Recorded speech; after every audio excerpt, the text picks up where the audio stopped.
तब वे कनान देश में अपने पिता याकूब के पास आए और अपना सारा वृत्तांत उसे इस प्रकार सुनाया। जो पुरुष उस देश का स्वामी है उसने हमसे कठोरता के साथ बातें की और हमको देश के बेदिए कहा। तब हमने उससे कहा, हम सीधे लोग हैं, बेदिए नहीं। हम 12 भाई एक ही पिता के पुत्र हैं। एक तो जाता रहा, परंतु छोटा इस समय कनान देश में हमारे पिता के पास है।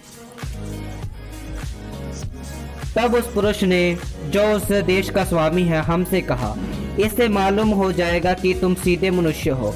तुम अपने में से एक को मेरे पास छोड़ के अपने घर वालों को भूख मिटाने के लिए कुछ ले आओ और अपने छोटे भाई को मेरे पास ले जाओ।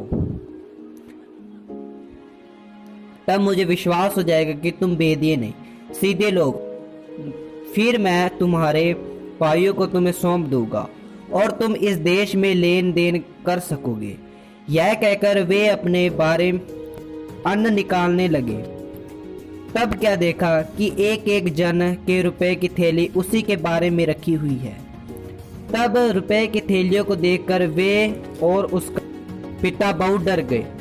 तब उसके पिता याकूब ने उससे कहा, मुझको तुमने निर्वश कर दिया।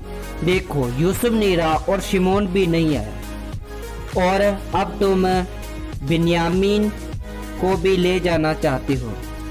ये सब विपत्तियां मेरे ऊपर ही आ पड़ी है।